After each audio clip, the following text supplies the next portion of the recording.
வணக்கம் மனிதர்களே. ஓகே, இது எவ்ரி ஃப்ரைடே நிகழ்ச்சியுடைய 17th எபிசோட். வாரம் வாரம் ஃப்ரைடே இந்த நிகழ்ச்சியை நம்ம நடத்திட்டு வரோம். வெளி உலகம் நமக்கு என்ன மாதிரியான இன்புட்ஸ் எல்லாம் கொடுத்துட்டு இருக்கு, அதை ஒரு தேர்ட் ஐ விஷனோட நாம எப்படி அணுகணும், அதனுடைய உண்மை தன்மையை எப்படி தெரிஞ்சுக்கணும், அதுதான் இந்த நிகழ்ச்சியுடைய நோக்கம். அந்த வகையில இன்னைக்கு வந்துட்டு ரொம்ப முக்கியமான ஒரு டாபிக், நமக்கு எல்லாருக்குமே தெரிஞ்ச ஒரு விஷயம். இப்போ ஒரு 2-3 நாளைக்கு முன்னதாக காஷ்மீர்ல மிகப்பெரிய ஒரு சம்பவம் நடந்திருக்கு. அதிர்ச்சிகரமான ஒரு சம்பவம், படுகொலை. இது யார் பண்ணா, ஏன் நடந்துச்சு, இதெல்லாம் நான் இந்த நிகழ்ச்சியில பேச போறதில்ல. இது எப்படி உருவாச்சு, இதை தடுக்க என்ன வழி, மீண்டும் ஒரு முறை இது மாதிரியெல்லாம் நடக்காம இருக்க நாம என்னென்ன விஷயங்கள் கையாளணும், அதை பத்தி தான் நான் பேச போறேன். ஏன்னா முக்கியமான விஷயம், ஒரு சின்ன ஒரு தூண்டுதல் நாம செய்யறதுனாலதான் நாளைக்கு வந்துட்டு அது ஒரு பாலிடிக்ஸ் ஆகுது, நம்ம கையை மீறி போகுது. அப்போ நாம என்னென்ன விஷயங்கள் எந்தெந்த இடத்துல என்ன கவனிக்கணும் அப்படிங்கறத ரொம்ப அக்யூரேட்டா பார்க்கணும் அப்படிங்கிறதுக்கு தான் இந்த நிகழ்ச்சியில நாம இதை பத்தி பேசுறோம். அதாவது காஷ்மீர்ல ஒரு டூரிசம் பிளேஸ்ல ஒரு 26 பேருக்கு மேல வந்துட்டு பாத்தீங்கன்னா படுகொலை செய்யப்பட்டிருக்காங்க. தீவிரவாதத்தினால இது நடந்திருக்கு. ஆனா இதனுடைய பின்புலம், இது யார்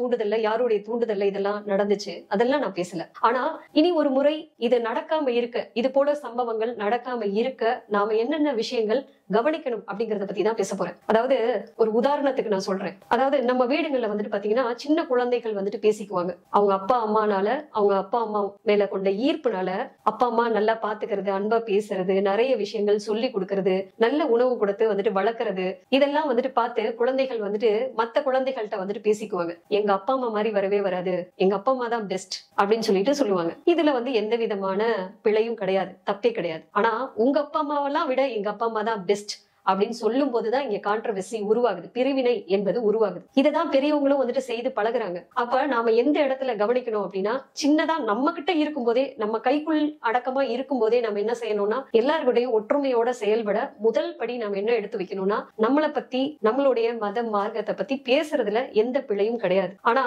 அது இன்னொருத்தரை வந்துட்டு சீண்டும் அளவிற்கு உங்களதெல்லாம் விட என்னோடது பெஸ்ட் அப்படின்னு வந்துட்டு சொல்றத நாம முதல்ல தவிர்க்க ஆரம்பிக்கணும். நாம செய்யும் போதுதான் அடுத்த ஜெனரேஷன் அதை செயல்படுத்த மாட்டாங்க. அதுல உறுதி கொள்ளணும். அப்போ நம்மளோடது பெஸ்ட், ஓகே, அதே போல உங்களதும் பெஸ்ட், ஓகே. ஆனா எங்களதெல்லாம் விட உங்களதெல்லாம் விட அப்படின்னு சொல்லிட்டு நம்ம கம்பேர் பண்ணிக்கும் போதுதான் இந்த விஷயம் வந்துட்டு நம்ம கையை மீறி போயிடும். ஏன்னா இதுல நாம தான் வந்துட்டு எடுத்து வைக்கிறோம், நாம தான் தூண்டி விடுறோம். ஆனா அது நம்ம கையை மீறிடுச்சு அப்படின்னா கண்டிப்பா நாமளே போய் நின்னா கூட அதை தடுக்கவே முடியாது. ஏன்னா நாம பேசுற ஒவ்வொரு விஷயங்களும் இங்க வந்துட்டு பாத்தீங்கன்னா அது நல்வினையோ தீவினையோ இங்க வந்துட்டு பாத்தீங்கன்னா அதுக்கு ஒரே ஈர்ப்பு வந்துட்டு இந்த உலகத்துல நடந்துகிட்டே தான் இருக்கும். அப்ப நம்ம கையை மீறி போயிடுச்சு அப்படின்னா அந்த இடத்துல போய் இப்படி எல்லாம் பண்ணாதீங்க, செய்யாதீங்க அப்படின்னா நம்ம வந்துட்டு ஒரு விஷயத்த செய்ய முடியாது. அப்படிதான் வந்துட்டு நடக்குது. அப்போ இந்த பிரிவினைங்கிறது வந்துட்டு பாலிடிக்ஸ் ஆயிடுச்சு. இந்த தேசத்தை வந்துட்டு பாத்தீங்கன்னா கட்டுக்குள்ள கொண்டு வரணும், இதை வந்துட்டு ஒரு பழைய ஆட்சி முறைகள் மாதிரி, மன்னர் ஆட்சி முறைகள் மாதிரி கொண்டு வரணும். இதெல்லாம் வச்சு, இந்த பிரிவினையை வச்சு பல பேர் வந்துட்டு திட்டம் போடலாம். ஆனா அது யாரும் செயல்படுத்த முடியாது, அது அப்புறம். ஆனா நமக்குள்ள இருக்கும் போதே நாம என்ன செய்யணும்னா, இந்த பிரிவினை எங்க உண்டாகுது, ஏன் உண்டாகுது, எப்படி உருவாகுது, இதை தடுக்க என்ன வழி அப்படிங்கறத நாம சிந்திக்க ஆரம்பிச்சாதான் சின்ன சின்ன விஷயங்கள்லயே நம்ம வந்துட்டு மத்தவங்களோட பேசும்போது எல்லாரோடதும் பெஸ்ட், என்னது பெஸ்ட், உன்னோடது பெஸ்ட், ஆனா உன்னதெல்லாம் விட அப்படின்னு வந்துட்டு நம்ம ஒரு காலம் மதம் மார்க்கம் மட்டும் இல்ல, எந்த ஒரு விஷயத்திலுமே நாம பேசி பழக கூடாது. பிரிவினைக்கு முதல் காரணமே, முதல் ஸ்டெப்பே இதுதான். இப்படிதான் உருவாகுது. இது எங்கேயோ நடந்துச்சு அப்படின்னு வந்துட்டு ரொம்ப அமைதியா அப்படியே வந்துட்டு ஒரு காட்சி, ஒரு சினிமா பாக்குற மாதிரி நினைக்காதீங்க. வருத்தப்படுற மாதிரி, நாம கவலைப்படுற மாதிரி, மகிழ்ச்சி நமக்கெல்லாம் நடக்கல. இல்ல, இங்க நாம வந்துட்டு தமிழ், ஆங்கிலம், சமஸ்கிருதம்னு பேசுறோம்ல, அது கூட நாளைக்கு இந்த நிலையை உண்டாக்கலாம். தமிழா, ஆங்கிலமா, சமஸ்கிருதமா, எங்க என்ன தேவை இருக்கோ அதை பயன்படுத்திக்கலாம். எல்லாமே பெஸ்ட், அவ்வளவுதான். தமிழ் தான் எல்லாமே, தமிழ்ல தான் வந்துட்டு இலக்கணமே இருக்கு, தமிழ்ல தான் வந்துட்டு பாத்தீங்கன்னா உயிர்ப்பு மொழி,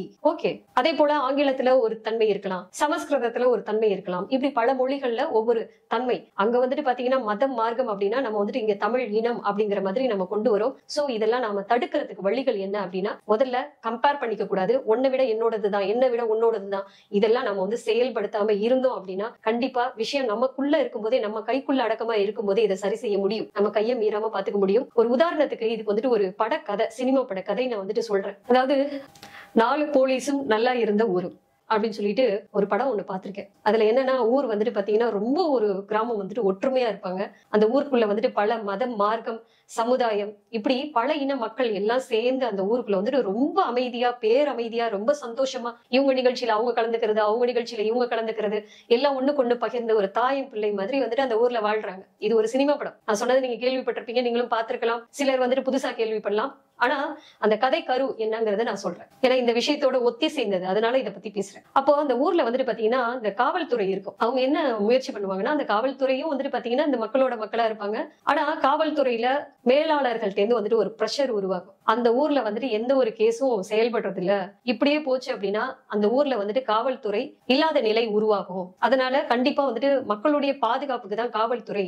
அப்ப அந்த ஊர்ல இருந்து காவல்துறையை எடுத்துட்டா நாளைக்கு அந்த ஊருக்கு பாதுகாப்பு இல்லாம போகும். அதனால நீங்களே வந்துட்டு பாத்தீங்கன்னா ஏதாவது ஒரு முயற்சிகள் செய்து ஒரு சின்ன சின்ன பெட்டி கேஸ் ஊருக்குள்ள உருவாகுற மாதிரி முயற்சிகள் செய்யுங்க அப்படின்ற மாதிரி ஒரு பிளான் உருவாகும். அப்ப இவங்க என்ன பண்ணுவாங்கன்னா, மக்களுக்குள்ள ஒரு சின்ன சின்ன ஒரு விஷயங்களை இவங்க வந்துட்டு உண்டு பண்ணி பிளான் இன்புட் பண்ணி இவங்க என்ன பண்ணுவாங்க, ஒரு சின்ன சின்ன கலவரங்கள் பெட்டி கேஸ் இப்படி போட ஆரம்பிப்பாங்க. போட ஆரம்பிச்சு என்ன ஆகும் அப்படின்னா, அது அப்படியே கொஞ்சம் கொஞ்சமா டெவலப் ஆகி ஊரே வந்துட்டு பாத்தீங்கன்னா ரெண்டு பண்றது இல்ல, துண்டு துண்டுகளாக வந்துட்டு மாறிடும். ஒரு மிலிட்டரி போர்ஸ் எல்லாம் ஊருக்குள்ள இறங்குற நிலை உருவாயிடும். அந்த நிலை உருவான பிறகு இந்த காவல்துறை அலுவலர்கள் இருக்காங்கல்ல, இவங்க எல்லாம் சேர்ந்து நம்ம செஞ்ச முயற்சியில தான் இதெல்லாம் நடந்துச்சு, அதனால மக்கள்கிட்ட போய் இதை எடுத்து சொல்லுவோம் அப்படின்னு சொல்லிட்டு எல்லாம் முயற்சி பண்ணுவாங்க. ஆனா அதெல்லாம் மக்கள் காதுல கேட்காத அளவுக்கு ஒரு நிலை உருவாகி போயிடும். அப்படித்தான் இன்னைக்கு நம்மளுடைய தேசத்துல நடக்கக்கூடிய இந்த விஷயங்கள். நாம சின்னதா எடுத்து வச்சோம் அப்படின்னா அதை வந்து பெருசா செயல்படுத்துறதுக்கு மிகப்பெரிய ஒரு பாலிடிக்ஸ் இங்க சமுதாயத்துல இருக்கு அப்படின்னா, அப்ப நம்ம கைக்குள்ள அடக்கமா இருக்கும் போதே நம்ம ஒழுங்குபடுத்திக்கிட்டோம் அப்படின்னா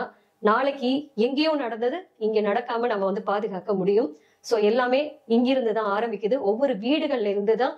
நான் திரும்பவும் சொல்லிட்டேன், ஒரு சமுதாயத்தின் ஒரு குட்டி சமுதாயம் வீடு, 4 பேர் கொண்ட ஒரு சமுதாயம். அந்த இடத்துல நாம வந்துட்டு ஒரு விஷயத்த சரி பண்ணிக்கிட்டோம் அப்படின்னா இதுவேதான் நாளைக்கு வந்து எலாபரேட் ஆகுறது. அப்ப இந்த இடத்துல கவனிங்க.